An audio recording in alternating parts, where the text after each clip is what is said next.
de défense et de citoyenneté.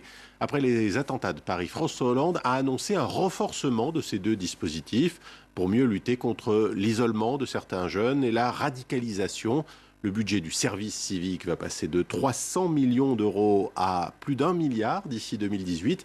Et la journée de défense et de citoyenneté pourrait se transformer en une semaine complète de contact avec l'armée pour tous les jeunes Français.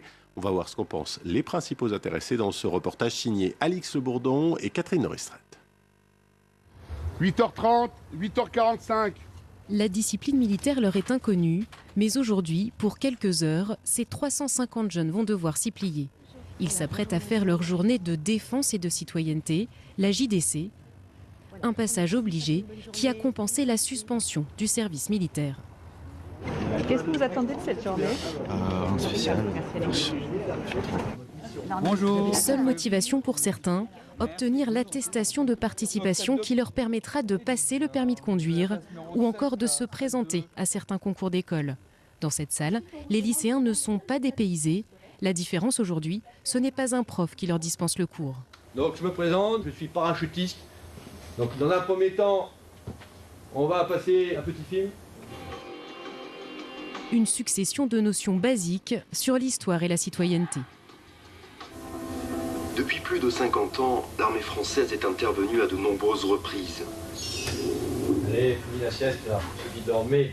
On étudie ça en fait en cours, donc ça m'a pas servi à grand chose. Vous avez l'attaque ciblée. Début janvier, François Hollande a évoqué l'idée de transformer cette journée en une semaine de défense et de citoyenneté. Pour 5 jours, je pense que ça fait un peu beaucoup quand même. Qu'on dise tout ça en une journée, c'est déjà pas mal. Après 5 jours, je pense que ça fera beaucoup pour des jeunes comme nous, je pense. Mais pour d'autres, cette journée s'avère très utile. Dans la salle d'à côté, les jeunes appelés passent un test de français. Objectif, détecter les profils analphabètes. À quelle heure peut-on voir le film Noir Destin? 13h30? 18h30? À l'issue du test, les résultats arrivent directement sur le bureau de 7 agents. Ils convoquent alors ceux qui ont échoué. Je viens de récupérer la table 18, le jeune de la table 18. À 19 ans, ce jeune homme a abandonné le lycée avant d'obtenir le moindre diplôme. Aujourd'hui, des pistes de réorientation vont lui être offertes. Donc, avez-vous entendu parler maintenant du service militaire volontaire? Un peu là. D'accord.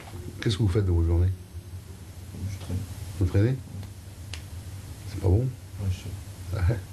Vous voulez pas, peut-être pas reprendre des études? Ouais, c'est ça qu'ils veulent me faire faire, mais moi j'aime pas trop les études. Vous voulez pas rentrer dans l'armée?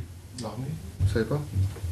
Pour le formateur, l'aspect social de cette journée reste essentiel, surtout depuis la fin du service militaire. On avait des paysans, des fils de paysans, on avait les fils de magistrats et autres. Et c'était ça, c'était important ce mélange-là. Depuis qu'il n'y a plus de service militaire, c'est à nous aussi maintenant de faire cet échange-là. On leur dit qu'ils ne sont pas seuls.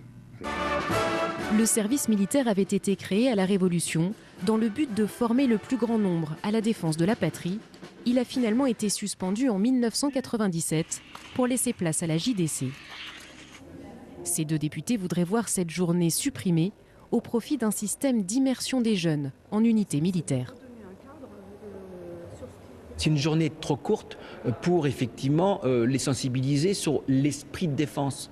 Et puis je crois que la JDC, elle a beaucoup déçu également, elle déçoit des jeunes. Et ça coûte quand même plus de 100 millions d'euros. C'est plutôt de proposer un mouvement de jeunes, comme il en existe au Canada, qui est les cadets, le mouvement des cadets de la défense, où on peut intéresser les jeunes de 12 à 18 ans. Un parcours citoyen plus long, c'est justement ce qu'ont choisi Chloé et Maverick. Ils réalisent un service civique, 6 à 12 mois dans une association ou une collectivité, un système que François Hollande aimerait également renforcer. Il date de quand le château? De quelle époque? Du Moyen-Âge. Depuis octobre, Chloé anime des sorties périscolaires sur le thème des monuments historiques.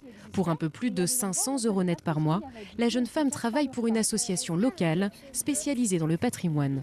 Dans un contexte d'emploi difficile, elle avoue que sa première motivation pour le service civique n'était pas citoyenne. Au lieu de rester au chômage plusieurs mois et d'avoir du mal à trouver du travail, j'ai préféré faire un service civique, histoire d'avoir pas mal d'expérience et pouvoir ensuite chercher un emploi plus facilement. Maverick, lui, a un parcours scolaire plus chaotique. Avec son seul bac en poche, le jeune homme ne savait pas quoi faire de sa vie. Pour lui, ce service civique auprès de la Croix-Rouge représente une deuxième chance. Sans le service civique, je ne sais pas ce que j'aurais fait. Le service civique, c'est également se sentir utile. Moi, par exemple, lors de mes missions, je me sens utile. Il y a des personnes qui viennent, je suis là pour les aider, donc je me sens bien. Après 3 mois auprès de l'association, il est temps de faire le point avec son tuteur. Tu puisses suivre l'exemple de tes aînés qui étaient là l'année dernière à ta place. Depuis qu'il chapeaute des jeunes en service civique, Vincent est persuadé que cette expérience peut changer des vies.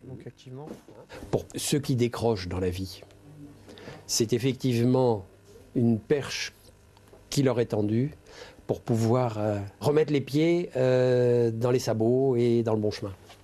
Revenir dans le droit chemin, aider les jeunes à éviter l'isolement, le chômage ou même la radicalisation, autant de raisons qui poussent à vouloir renforcer ces dispositifs.